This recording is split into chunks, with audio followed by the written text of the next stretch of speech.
स्वराज्याचे गुप्तहेर शिवनेत्र बहिर्जी नाईक यांच्या संपूर्ण कार्याचा वेध घेणारा व्हिडिओ फक्त आणि फक्त आपल्या चॅनेलवर। बडे बेगम साहेबांनी अफजल खानाला का पाठवले होते छत्रपती शिवरायांच्या मोहिमेवर? ठिकाण विजापूर, मक्का दरवाजा, 10 नोव्हेंबर 1657। विजापूरच्या मक्का दरवाजाच्या कमानीला लागून असलेल्या भिंतीवरील फडफडणाऱ्या मशालेने एक मोठा भडका घेतला। तिच्यावर एका पहाऱ्याने तेल ओतले होते। मशालीचा पिवळा प्रकाश अधिक गडद झाला। भिंतीला लटकवलेल्या इतर मशालीवर सुद्धा तेल टाकून त्यांचा पेटत राहण्याचा अवधी वाढवण्यात आला होता।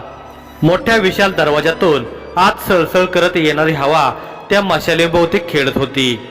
मशालीच्या ज्वाळा हवेच्या तालावर नाचत होत्या, धुराच्या रूपात हवेत सामील होत होत्या, तेलाचा गंध वातावरणात पसरवत होत्या। रात्रीच इतक्यात प्रारंभ झाला होता। 4 पहारेकऱ्यांचा द्वाराजवळ पहारा होता। भाल्याचे एक टोक जमिनीवर स्वतःच्या पायांजवळ टेकवून ते उभे होते। इतक्यात त्यांच्या कानांना कसली तरी चाहूल लागली। ते सतर्क झाले आणि त्यांनी द्वाराबाहेर परिसरावर नजर टाकली। त्यांना लांबून पिवळे ठिपके त्यांच्याकडे येताना दिसले होते। त्या मशाली होत्या।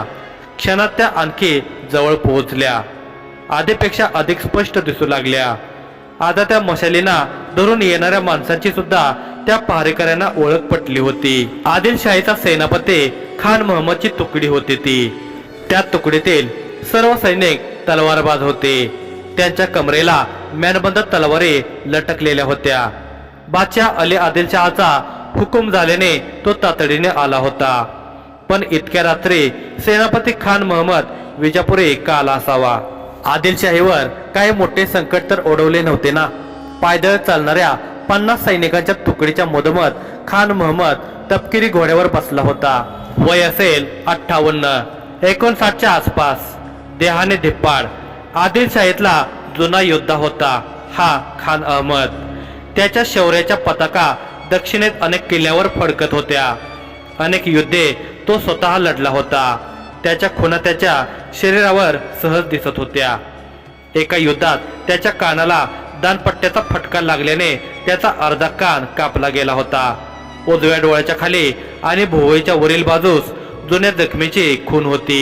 खान महम्मदची स्वारी झपाझप अंतर कापत पुढे येत होती।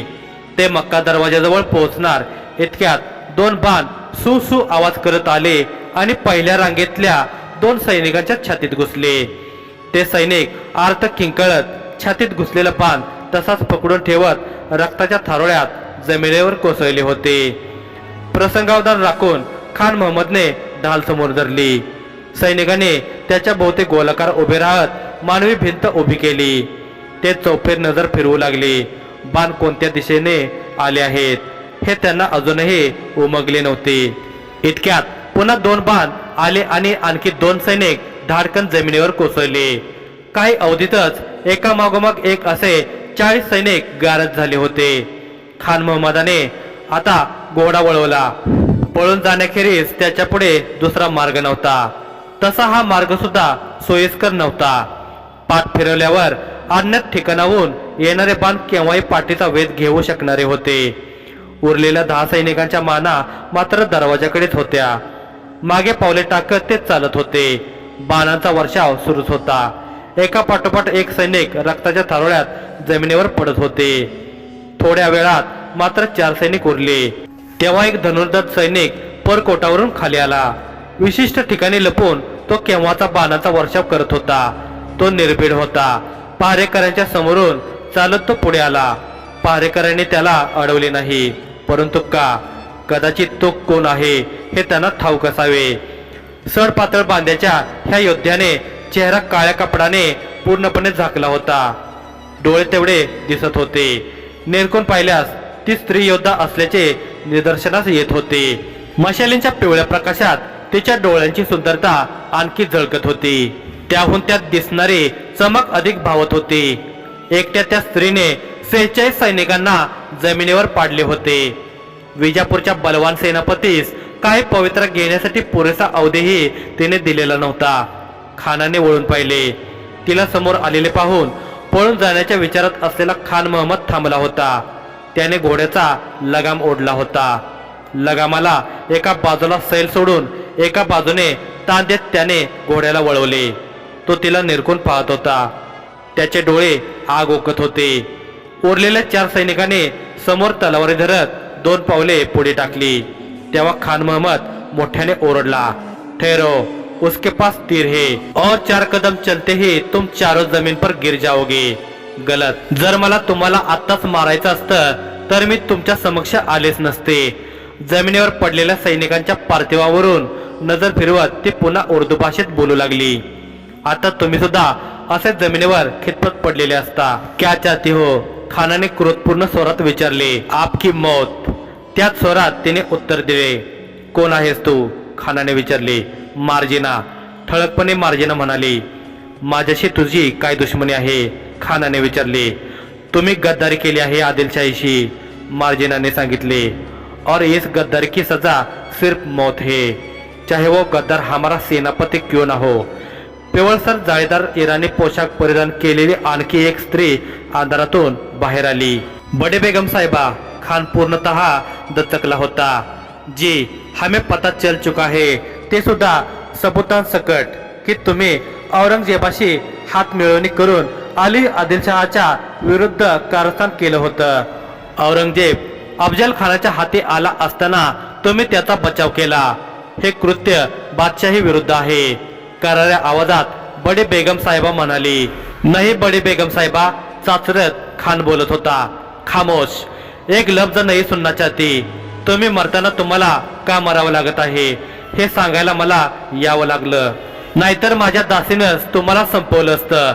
लेकिन अब आई हो तो एक काम मैं खुद कर लेती हो, असे म्हणत बडे बेगम साहेबाने खान महम्मदाच्या सैनिकावर कटाक्ष टाकला.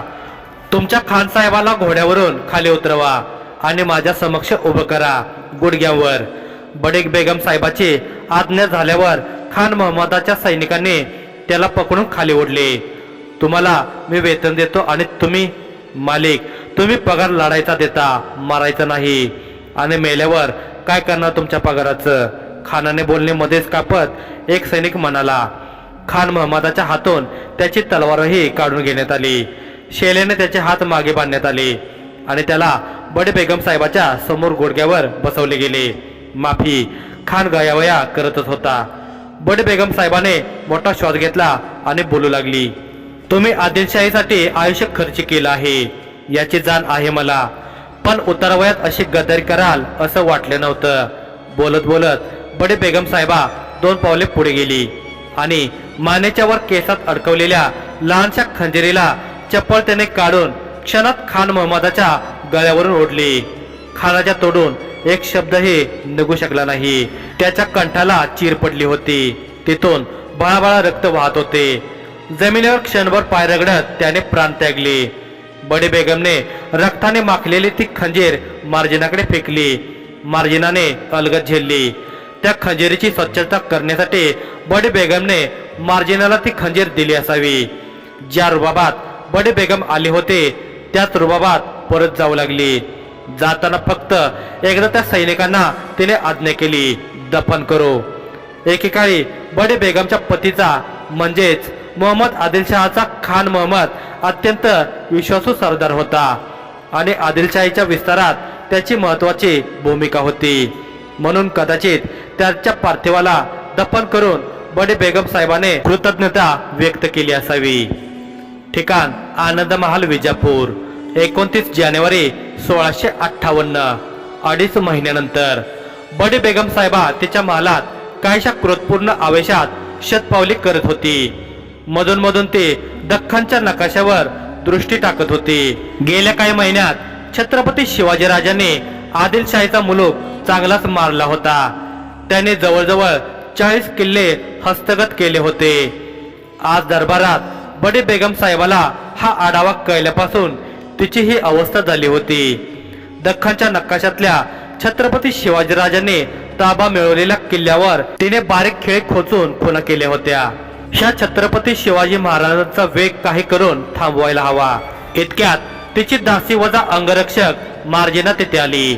होय, ही तीच मार्जिना जी काही वर्षापूर्वी बहिर्जी नाईकांच्या सांगण्यावरून मोहम्मद आदिलशहाच्या जनानखान्यात बडे बेगम साहेबाची दासी म्हणून कार्य करू लागली होती। तिच्या बुद्धिचातुर्याच्या जोरावर आणि बडे बेगमच्या प्रती असलेल्या निष्ठेमुळे ती अल्पावधीतच बडे बेगम साहेबाची विश्वासू दासी बनली होती। मोहम्मद आदिलशहाच्या मृत्यूनंतर आदिलशाहीची सर्व सूत्रे बडे बेगम साहेबाने आपल्या हाती घेतली होती। तिने सांभाळ केलेल्या लहानग्या अलीला तिने गादीवर बसवले होते। तसे हा तिचा स्वतःचा पुत्र नव्हता, मोहम्मद आदिलशहाचा अनोरस पुत्र होता। एका दासीच्या पोटी त्याचा जन्म झाला होता। याच कारणामुळे आदिलशाहीतील सरदारांमध्ये फूट पडली होती। अली आदिलशहाला ज्या ज्या सरदारांचा विरोध होता त्या सगळ्यांना संपवण्याचे कार्य बडे बेगम साहेबाने हाती घेतले होते। त्यात पहिला बळी सेनापती खान मोहम्मदचा पडला होता। जेव्हा औरंगजेबाने आक्रमण केले तेव्हा अली बादशहाला विरोध म्हणूनच खानाने औरंगजेबाला सहकार्य केले होते। बडे बेगम साहेबा महालात मलमलच्या आसनावर बसली। रात्र मध्याकडे सरकली होती, परंतु तिच्या नेत्रांवर मात्र अजून निद्रा उमटली नव्हती। औरंगजेब दौलताबाद सोडून कधीच उत्तरेत गेला होता। आदिलशाही संपता संपता वाचली होती। खरे तर ती छत्रपती शिवाजीराजांमुळेच, परंतु त्यानंतर 2 महिन्यातच छत्रपती शिवाजीराजाने बडे बेगम साहेबाची चिंता वाढवली होती। औरंगजेब उत्तरेत सत्ता संघर्षात रमल्याचे बघून छत्रपती शिवाजीराजांनी मुघलांचा कल्याण भिवंडी आणि इतर सीमावर्ती भाग स्वराज्यात जोडला होता आणि आता राजाने आदिलशाहीला लक्ष बनवले होते। बडे बेगम साहिबा, तुम्हें आता विश्राम करा, मार्जिना म्हणाली। नहीं, अपनी सल्तनत नेस्तनाबूत हो रही है और हम आराम फरमाए। नशिबाने औरंगजेबाच्या तावडीतून आदिलशाही बचावली आहे आणि आता हा छत्रपती शिवाजी डोक्याला जड होत चालला आहे। आदिलशाहीला जिवंत ठेवायचं असेल तर आत्ताच पावलं उचलायला हवेत। छोटे मोठे असे 40 किल्ले हस्तगत केले आहेत त्यांनी। त्याची घोडदौड अशीच चालू राहिली तर एक दिवस विजापूरही तो त्याचा झेंडा फडकवेल। नाही, मी असं होऊ देणार नाही। त्याचा मी उद्याच बंदोबस्त करते। मार्जिना उर्फ शाहीने बडे बेगम साहेबाचे बोलणे ऐकून मनाशी काहीतरी निर्धार केला होता। बडे बेगम आता छत्रपती शिवाजी राजांच्या बंदोबस्तासाठी जिद्दीला पेटणार हे मार्जिना जाणून होती। अर्थातच स्वराज्याला आता भविष्यात मोठ्या आव्हानांचा सामना करावा लागणार होता। दिनांक 30 जानेवारी 1658। लिखो, तुमचा धाकटा पुत्र छत्रपती शिवाजी आदिलशाहीच्या सीमेत दुडगुस घालत आहे। त्याचा हा उपद्रव आता तुमची जहागिरी पुणेपुरता मर्यादित राहिला नाही। आदिलशाहीसाठी आता तो नुकसानकारक ठरत आहे। तेव्हा तुमच्यासारख्या धुरंधर योद्ध्यावर त्या छत्रपती शिवाजीचा कायमचा बंदोबस्त करण्याची जबाबदारी देण्यात येत आहे। तुमच्याप्रमाणे त्यालाही आदिलशाहीचे आधिपत्य स्वीकारण्याची समज द्या। नैकल्यास सैन्य बळाचा वापर करा। हा बादशहाचा हुकूम आहे। अपेक्षा आहे तुम्ही पुत्रमोहापेक्षा दरबारी कार्याला अधिक महत्त्व द्याल। बडे बेगम साहेबाने वकिलाला खलिद्यावर मजकूर लिहिण्यास सांगितले। दरबारातील मंडळी अचंबित झाली होती, कारण हा खलिता शहाजी राजांसाठी लिहिण्यात आला होता। पित्याला पुत्रावर आक्रमण करण्यास पाठवण्यात येत होते। खरोखर एक वेगळी खेळी खेळली होती बडे बेगम साहेबाने। राजकारणाचे बाळकडू तिने लहानपणापासूनच प्यायले होते। गोवळकोंड्याच्या राजकारणात ती लहानाची मोठी झाली होती। ती गोवळकोंड्याचा सुलतान अब्दुल्ला कुतुबशहाची पुत्री होती। तिचे मूळ नाव ताजुल मुखद्दिरात होते। तिला उल्लिया जनाब या नावाने ओळखले जात होते। अतिशय बुद्धिमान आणि साहसी स्त्री होती ती। उल्लिया जनाब उर्फ बडे बेगम साहेबाने खलित्यावर शिक्का उमटवला आणि वकिलाला लवकरात लवकर खलिता पोहोचवण्याचे आदेश दिले। या खलित्याला मला शहाजीकडून समाधानकारक उत्तर हवं आहे। बडे बेगम साहेबा कडाडली। मान खाली वाकवून नमस्कार करत वकील तातडीने निघाला। बडे बेगम साहेबाच्या आसनाच्या मागे उभ्या असलेल्या मार्जिनाच्या अंतर्मनात संतापाच्या लाटा उसळत होत्या, परंतु चेहऱ्यावर मात्र तसे भाव उमटून न देता ती तटस्थ उभी होती। विजापूर पेठेच्या संरक्षक भिंतीजवळ असलेल्या जिवाजीच्या दुकानासमोर एक इसम बराच अवधी उलटून गेला तरी तसाच उभा होता। त्याच्या डोक्यावर जाळीदार गोलाकार टोपी होती। डोळ्यात भडक सुरमा भरला होता। दाढी गळ्यापर्यंत वाढली होती। तो देहाने धिप्पाड होता। त्याच्या समोर मिठाईच्या टोपल्या होत्या। त्या दोन्ही टोपल्यांना कावड सारखे बांबूशी बांधले होते। एरवी तो संपूर्ण पेठेत फिरून खांद्यावर बांबूच्या साहाय्याने त्या टोपल्या लटकवून मिठाई विक्री करत असे. परंतु आज त्याने जिवाजीच्या दुकानासमोरच ठिय्या मांडला होता. बहुतेक त्याला जिवाजीच्या दुकानात प्रवेश करायचा होता, परंतु आज शुक्रवारचा बाजार असल्याने पेठेत चांगलीच रेलचेल होती. तो प्रतीक्षा करत होता. त्याच्या हालचालीकडे जिवाजीचेही लक्ष होतेच. जिवाजी त्या मिठाईवाल्याला ओळखत होता. तो त्याच्यापर्यंत खबरा पोहोचवणाऱ्या बहिर्जी पथकातील हेरांपैकी एक होता. काही वेळाने दुकानातील ग्राहकांची संख्या कमी झाल्याचे पाहून जिवाजीने त्याला आत येण्याचा इशारा केला. तो इसम मिठाईच्या टोपल्या खांद्यावर लटकावून पुढे आला. त्या टोपल्या जिवाजीच्या दुकानाबाहेरच ठेवत त्याने हाताचे पंजे एकावर एक चोळले आणि जिवाजीला म्हणाला, बोला सरकार, मिठाई हवी का? हो द्या, पण फक्त मिठाई देणार का? हमेशा की तरह पहेलियां सुलझाने के लिए नहीं कहोगे? तुमची सवय जाणून आहे. पर्शियन कथांचा चांगलाच प्रभाव आहे तुमच्यावर. मी ऐकलंय त्या कथांमध्येही अशाच पहेल्या असतात. होय, आणि या पहेलीमध्ये आनंद वाटतो मला.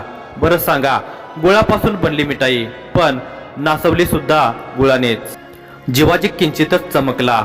बहुतेक हे कोडे त्याला अर्धवटच उमगले होते. तो डोळे बारीक करून विचार करू लागला. इतक्यात तो इसम पुन्हा म्हणाला, सिंहाचा छावा सिंहाला प्यारा, पण शिकाऱ्याचा डावच न्यारा. सिंहानेच करावा छाव्याचा घात, असा शिकाऱ्याचा इशारा. आता मात्र जिवाजीला कोडे उमगले होते. त्याने दुकानातील एका गिरायकाला पटकन सामान देऊन घालवले आणि दुकानात आतल्या बाजूला त्या इस्माला घेऊन गेला. इमाद हुसेन, हे आपण काय बोलताय? जिवाजीने हळू आवाजात विचारले. शाहींची खबर आहे जिवाजी, खात्रीशीरच आहे. बडे बेगम साहेबांना शहाजी राजांना खलिता पाठवला आहे. शिवाजी राजांची समजूत घालून त्यांना आदिलशाहीत जोडण्याचे आदेश दिले आहेत. राजांनी न ऐकल्यास त्यांच्यावर आक्रमण करून त्यांना दख्खनमधून कायमचं संपवावं, असाही इशारा दिला आहे. इमाद हुसेनने आता सगळे स्पष्ट सांगितले होते. मग शहाजी राजांचं काय उत्तर? ते बडे बेगम साहेबाच्या आदेशाचं पालन करणार नाही, कधीच नाही. आम्ही असं करणार नाही. मग जीव गेला तरी बेहतर. या भूमीने आस लावली आहे आमच्या पुत्राकडे की ते तिला ह्या परकीयांच्या गुलामगिरीतून मुक्त करतील आणि आम्हीच त्यांना गुलामगिरीसाठी विवश करू?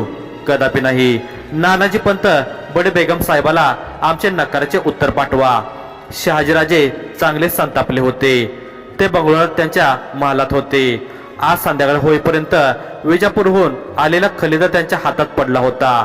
त्यांना बडे बेगम साहेबाचे चाल लक्षात आली होती. पण राजे थेट अशा उत्तरानं बडे बेगम साहेबा संतापेल. आधीच तिनं तिच्या विरुद्ध असलेल्या सरदारांना संपवण्याचा सपाटा लावला आहे. ती तुम्हाला सुद्धा ती असं करू शकणार नाही नानाजी पंत. आमच्यावर हल्ला करण्याआधी तिला आता 10 वेळा विचार करावा लागेल. शोभाची ताकद वाढली आहे हे ती जाणून आहे, म्हणून ती थेट आमच्या विरुद्ध असं पाऊल उचलणार नाही. आमच्यापर्यंत पोहोचण्याआधी तिला शोभांचा सामना करावा लागेल. आणि शोभा म्हणजे तारुण्यातला शहाजीराजे भोसले आहेत. आदिलशाहीचं काय, मुघलांनाही धूळ चाकवण्याची ताकद आहे त्यांच्यात. आमचे पुत्र आहेत ते. आमची शक्ती आणि जिजाऊंची नीती त्यांच्या नसानसात भिनली आहे. शहाजीराजांच्या चेहऱ्यावर पुत्राच्या पराक्रमाचा अभिमान झळकत होता. अगदी खरं बोललात राजे. नानाजी पंत शोभा राजांच्या कौतुकाने आनंदले होते. त्यांच्या नेत्रांच्या कडा आनंदाश्रूने पाणावल्या होत्या. पण क्षणात त्याने स्वतःला सावरल्याने पुन्हा बोलू लागले. राजे, बडे बेगम साहेबा आपल्या वाटेला जाणार नाहीत, पण नकाराचा खलिता मिळाल्यावर शांतही बसणार नाही. ते काय करणार हे आम्हास ठाऊक आहे. काय राजे? नानाजी पंतांनी विचारले. पूर्ण शक्तीनिशी ती बडे बेगम साहेबा शोभावर आक्रमण करेल. आधी शोभांना पराभूत करून मग आमच्याकडे दृष्टी वळवेल. शहाजीराजे विश्वासाने बोलत होते. म्हणजे शोभांना धोका आहेच राजे. पंत चिंतातूर झाले होते. काळजी नसावी पंत, शोभांना कसलाही धोका उत्पन्न होणार नाही. ते समर्थ आहेत आणि हे त्यांना सिद्ध करावे लागेलच. ते त्यांच्या पित्यासारखे एखाद्या शाहीचा गुलाम नाहीत, स्वतंत्र राजे आहेत. त्यांना त्यांचे ध्येय गाठायचे असेल तर हे संकट त्यांना तोडवलेच पाहिजे. निश्वास सोडत शहाजीराजे उद्गारले. मग मजकूर काय लिहू राजे? नानाजी पंतांनी विचारले. लिहा. आम्ही शिवाजींना समज देण्यास समर्थ नाही. ते आमचे ऐकणार नाहीत.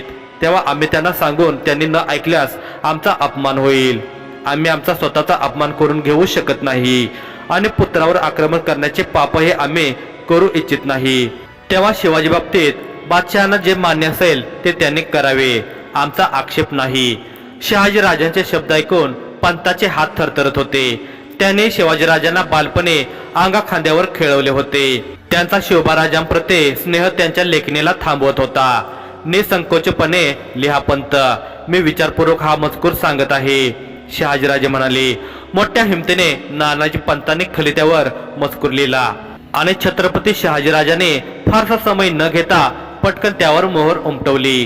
किंचित स्मितहास्य करत ते खिडकीच्या कमानीला दोन्ही हाताने पकडून डोकावून बाहेर पाहू लागले. बाहेरचा संत वारा अंधाऱ्या रात्री झाडाच्या पानांना स्वस्त बसू देत नव्हता. त्या डोलणाऱ्या पानाकडे पाहत ते पुटपुटले. शांत वारा जेव्हा वादळात रूपांतरित होतो तेव्हा त्याच्या अंगी मोठमोठ्या वृक्षांनाही उलटून टाकण्याची क्षमता उत्पन्न होते. याची प्रचिती आदिलशहाला नक्की येईल. दुपारचा प्रहर पिकला होता. खिडकी वाटे येणाऱ्या प्रकाशाने पडद्याच्या पलीकडची छायाकृती स्पष्ट दिसत होती. त्या कृती मंचकावर रेलली होती. तिच्या बाजूला काही स्त्रिया तिची सेवा करत होत्या. चमचमणारा सोनेरी रंगाचा पडदा उघडून एक दासी आत गेली. तिच्या हातात गोल गुंडाळलेला कापडी खलिता होता. त्या दासीने तो खलिता त्या आकृतीच्या हाती दिला. काही क्षण त्यावर नजर फिरवल्यावर ती ताडकन मंचकावरून उठली. तिच्या कमरेवरील छुमक्याचा आवाज संपूर्ण दालनात घुमला. ती बडे बेगम साहेबा होती. ती डोळे मोठे करून तो खलिता वाचत होती. तो खलिता शहाजी राजांचा होता. तिला शहाजीराजांनी दिलेले उत्तर अनपेक्षित होते. ती मोठा श्वास घेऊन ठळक स्वरात दारावरील एका सेवकास म्हणाली, वजीर रुस्तम जमान आणि बाजी घोरपडेला तातडीनं दरबारात यायला सांगा. दुपारचा प्रहर संपण्याच्या आधीच दरबारातील मंत्री, वजीर आणि स्वतः अली आदिलशहा उपस्थित झाले होते. इतक्यात बडे बेगम साहेबांची स्वारी आली. सगळ्यांच्या माना आपसुकच खाली झाल्या. ती जाळीदार पडद्याच्या मागील आसनावर बसली होती. अली आदिलशहाच्या संमतीने एका वकिलाने शहाजी राजांचा खलिता दरबाराला वाचून दाखवला. शहाजी राजांचे उत्तर ऐकून दरबारातील सगळेच मंत्री अचंबित झाले होते. ते जाणून गेले होते की शहाजीराजे भोसले यांना आता दरबार नक्की शिक्षा करणार. त्यांनी दरबाराचा आणि खुद्द बडे बेगम साहेबाचा अपमान केला होता. तोबा तोबा, शहाजीराजे भोसले की ये जुर्रत, हा घनघोर अपराध आहे बादशहा.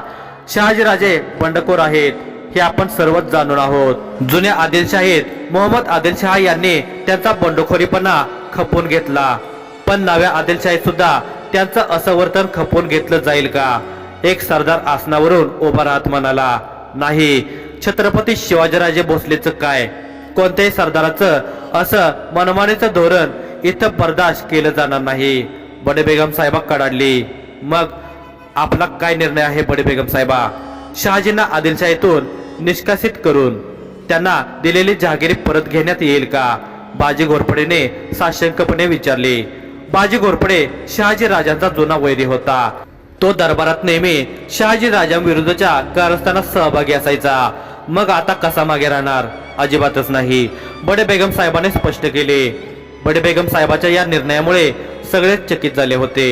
अगदी सगळ्यांच्या चेहऱ्यावर प्रश्नचिन्ह उमटले होते. बहिर्जी पथकाची महिलाहेर मार्जिना बडे बेगम साहेबाच्या मागे उभी राहून तिच्या निर्णयाकडे कान देऊन होती. दरबारातील सगळ्यांचे प्रश्नार्थक चेहरे बघून बडे बेगम साहेबा पुढे बोलू लागली. शहाजीराजे भोसले शिवाजीची समजूत घालण्यास असमर्थ असले तरी काय झालं? आदिलशाही दरबार समर्थ आहे. शिवाजीला झुकावं लागेल. आदिलशाही पुढे नरमावं लागेल आणि जोपर्यंत शिवाजीचा पूर्ण बंदोबस्त करत नाही तोपर्यंत शहाजीराजे भोसलेंना आदिलशाहीशी एकनिष्ठ ठेवण्यात यावं. त्यांच्यावर कोणतीही कारवाई करण्यात येऊ नये. पण बडे बेगम साहेबा, शिवाजीचा निपात कोण करणार? हा दरबार अजून विसरला नाही आहे की त्यानं फतेखानाचा कसा पराभव केला होता, शाही सैन्याची कशी धुळदाण उडवली होती. तो चतुर चलाक आहे. त्या दख्खनची भौगोलिक संरचना त्याला संरक्षण देतेच. एक सरदार म्हणाला. फतेखानाला त्याचा मूर्खपणा नडला होता, परंतु यावेळी आदिलशाही आपल्या सर्व शक्तिमान सरदाराला शिवाजीवर पाठवेल. बडे बेगम साहेबा गर्वाने स्मित करत म्हणाली. कोण? रुस्तम जमान खानाने विचारले. आहे असा एक महापराक्रमी योद्धा आदिलशाहीत. त्याचं शरीर म्हणजे पोलाद आहे. मुत्सद्दीपणा त्याची पहिचान आहे. त्याची रणनीती कोणीही भेदू शकत नाही. तो आजपर्यंत कोणतेही युद्ध हरला नाही. त्यानं मुघल शहजादा औरंगजेबाला सुद्धा तावडीत पकडलं होतं. बडे बेगम साहेबा म्हणाली, तुम्ही कोणाबद्दल बोलत आहात? हे दरबाराला उमगायला अवघड नाही बडे बेगम साहेबा. रुस्तुम जमान खान ओठ किंचित विस्फारत म्हणाला. बडे बेगम साहेबाचा इशारा दरबारींना समजला होता, परंतु तिने त्या सरदाराच्या नावाची औपचारिकपणे घोषणा करणे मात्र टाळले होते. ठिकाण अफजलपूर, कर्नाटका. भर चौकात एका इसमाला तेलाच्या घाण्यात उलटे लटकवले होते. त्याचे पाय एका झाडाच्या फांदीला वर बांधले होते. डोके घाण्याच्या पृष्ठभागाला भिडले होते. हात पाठीमागे बांधले होते, पण त्याचे तोंड मात्र उघडले होते. ते मुद्दामच उघडे ठेवण्यात आले होते. त्याच्या आर्त ओरडण्याने अफजल खानाच्या कानांना एक वेगळा आनंद मिळणार होता. त्या विस्तृत दगडी घाण्याला 2 बैलाच्या सहाय्याने फिरवण्यात येणार होते. त्याचा आकार इतका मोठा होता की त्यात एकाच वेळी 2 माणसांना उभे करता येऊ शकत होते. ह्या इतक्या विशाल घाण्याचा अफजलपूरमध्ये तेल निर्मितीसाठी वापर केला जात नव्हता, तर गुन्हेगारास त्यात टाकून शिक्षा देण्यासाठी केला जात होता. ही अशी शिक्षा जरा विचित्रच होती. त्या कालखंडात अशी शिक्षा कोणताही शासक आपल्या प्रजेला देत नव्हता. परंतु भारतात याआधी काही शतकांपूर्वी म्हणजे 11व्या शतकात होयसळाच्या शासनात अशा शिक्षांचे प्रचलन होते. आदिलशाही सरदार अफजल खानाने मात्र त्याच्या वतनात ही शिक्षा लागू केली होती. अफजल खानाने आसनावर बसूनच शिपायाला इशारा केला. तशी बैलांची जोडी चालू लागली. घाण्याभोवती बैलजोडी गोल गोल फिरत होती. गाण्यातील इस्माचे डोके दगडी घाण्याला जोरजोरात आदळत होते. तसा तो आर्त ओरडत होता, पण फक्त काही क्षणच तो ओरडू शकणार होता. गाण्याच्या आतील लाकडी दंडक आणि गाण्याची किनार यात त्याचे शरीर अडकले होते. बैल आणखी एक फेरा मारू लागले तेव्हा त्या इस्माच्या डोक्यातून रक्ताच्या चिळकांड्या उडू लागल्या होत्या. बैलांचा फेरा मात्र सुरूच होता. त्या इस्माच्या शरीराचे गाण्यात तुकडे तुकडे होत होते. ते बघून अफजल खानाला विलक्षण आनंद मिळत होता, मात्र तो आनंद त्याच्या चेहऱ्यावर झळकताना दिसत नव्हता. बहुधा त्याचे व्यक्तिमत्वच तसे होते. तो जनमानसात हसत किंवा आनंद प्रकट करत नसे. नेहमीच तो त्याचा उग्र स्वभाव दर्शवत असे. देहाने धिप्पाड 6 हात उंच अफजल खान आसनावरून उठून उभा राहिला. आप सब अच्छी तरह से वाकिफ हो. माझ्या मुलकात मी कोणावर कधी अन्याय होऊ देत नाही. शेतकऱ्याने वेळ प्रसंगी कर माफी सुद्धा करतो. मी तुम्हाला विनाकारण त्रास देत नाही. ह्या अधिकाऱ्यानं इमान पाळला नाही. बजावून सांगून सुद्धा यानं दुष्काळानं ग्रासलेल्या शेतकऱ्याकडून जोर जबरदस्ती महसूल वसूल केला होता. शिवाय तो वसूल केलेला महसूल सरकारात जमा न करता स्वतःच राखला होता. म्हणून ह्याला ही सजाए मौत.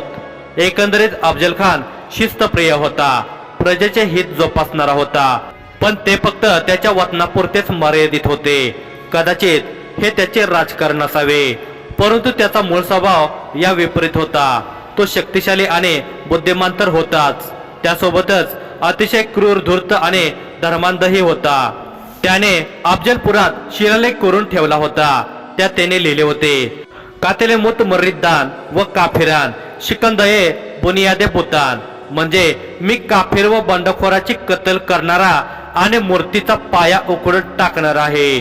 खरे तर अफजल खानाची महत्वाकांक्षा वेगळी होती. मोहम्मद आदिलशहाच्या मृत्यूनंतर त्याने लहान अली आदिलशहा आणि बडे बेगम साहेबाला हाताशी घेऊन सर्वप्रथम असंतुष्ट सरदारांची कत्तल करवली होती. आदिलशाही स्वतःचे स्थान सर्वोच्च ठिकाणी पोहोचवले होते आणि आता अली आदिलशहाला नामदारी शासक बनवून सत्ता स्वतःभोवती केंद्रित करण्याचे स्वप्न रंगवू लागला होता. तो स्वतःला सर्वश्रेष्ठ समजत होता. त्याचा पराक्रम आणि मुत्सद्दीपणामुळे तो इतर सरदारांपेक्षा श्रेष्ठ असल्याचे प्रमाण होतेच, परंतु हे त्याने स्वतःच्या शिक्क्यावर फारसी भाषेत कोरून ठेवले होते. गर अर्ज कुनत सिपहर अल्ला फजल फुजला व फजल अफजल अजहर मुलकी बाजाय तस्बीह आवाज सायद अफजल अफजल. म्हणजे जर श्रेष्ठ स्वर्गाला इच्छा झाली की उत्तम माणसाची उत्तमता आणि अफजल खानाची उत्तमता याची तुलना करून दाखवायची, तर जपमाळ्यातील प्रत्येक मनातून अल्लाह अल्लाह या ध्वनीच्या जागी अफजल हाच सर्वात उत्तम पुरुष आहे असा ध्वनी उमटू लागेल. खरे तर अफजल खानाचे मूळ नाव अब्दुल्ला भट्टारी होते. तो उच्च कुळात जन्मला नव्हता. त्याची माता एक भट्टारीण होती. मोहम्मद आदिलशहाच्या शासनकाळात वजीर रणदुल्ला खानाचा अंगसंरक्षक, त्यानंतर सरदार असा प्रवास करत त्याने मैदानात आपल्या पराक्रमाने स्वतःला सिद्ध करत तो आदिलशाहीचा प्रमुख आधारस्तंभ झाला होता. त्यामुळेच त्याला अफजल खान ही पदवी बहाल करण्यात आली होती. गाण्यात चितडे झालेल्या पार्थिवाकडे बघून त्याने कुत्सित स्मित केले. इतक्यात त्याच्यासमोर एक संदेशवाहक संदेश घेऊन आला होता. त्याने त्या संदेशवाहकावर फक्त एक कटाक्ष टाकला. तसा तो संदेशवाहक 2 पावले मागे सरकला. त्याला कळून चुकले होते की अफजल खानानं तो खलिता सार्वजनिक ठिकाणी वाचायचा नाही आहे. शिक्षेचा कार्यक्रम पार पडल्यावर अफजल खानाचा जथ्था त्याच्या महालाकडे रवाना झाला होता. अफजलपुरातील त्याच्या महाले अफजल खान परतला होता. आत प्रवेश करण्याआधी महालाच्या मागच्या बाजूला असलेल्या त्याच्या मातेच्या थडग्यावर त्याने क्षणभर प्रार्थना केली होती. त्याच्या मातेला या जगातून जाऊन आज 30 वर्षे पूर्ण झाली होती. महालात येताच तो मलमले आसनावर बसला होता. डोक्यावरील पगडी उतरवून त्याने बाजूच्या टपकात ठेवली होती. त्याचे केस विरहित डोके आता उघडे झाले होते. त्याच्या आसनाच्या मागे उभे राहून 2 सेवक पंखा हलवून वारा घालू लागले होते. त्या कृत्रिम वाऱ्यामुळे वातावरणातील तापमानापासून त्याची सुटका झाली होती. दाढीच्या लांबलचक केसावरून हात फिरवत त्याने निश्वास सोडला आणि समोर खलिता घेऊन उभ्या असलेल्या संदेशवाहकाला खलिता देण्याचा हातानेच इशारा केला.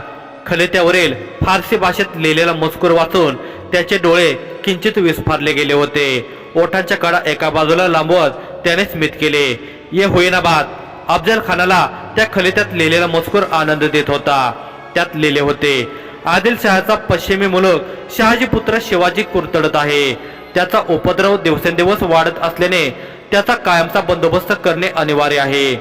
आदिलशाही लवकरात लवकर ह्या छत्रपती शिवाजीला वटणीवर आणू इच्छिते. संपूर्ण सल्तनत जाणते की यशाची खात्री असणारा बेखोफ सरदार फक्त अफजल खानच आहे. म्हणून तातडीने तुम्ही विजापुरी पाचारण करावे आणि ही मोहीम हाती घ्यावी. मैं भी यही चाहता हूँ. जल्द से जल्द आदिलशाही से मेरा दुश्मन शहाजी खत्म हो. भूतकाळात ह्या छत्रपती शिवाजी राजांमुळे शहाजी राजांना मृत्यूदंडाची शिक्षा होऊ शकली नव्हती. तेव्हा मूर्ख फतेह खानाच्या तावडीतून तू सुटला शिवाजी. आता मी येणार आहे. मेरे शिकंजे से बचना नामुमकिन है. हे सत्य पटत नसेल तर तुझ्या थोरल्या बंधूच्या आत्म्याला विचार. मी कसा त्याचा अंत केला. आनंदाने हसत अफजल खान म्हणाला. त्याने हसतच खलित्याला अलगद चुंबन दिले आणि गोल गोल गुंडाळले. एक सेवक पटकन पुढे आला. त्याच्या हाती अफजल खानाने खलिता दिला आणि म्हणाला, विजापूरला जाण्याची तयारी करा. जनान खाण्यात सुद्धा ही सूचना द्या. दुसरा एक सेवक पटकन पितळेचे एक छोटे तबक घेऊन पुढे आला. त्यात ठेवलेला नागवेलाच्या पानाचा विडा अफजल खानाने 2 बोटांनी उचलला आणि तोंडात कोंबला.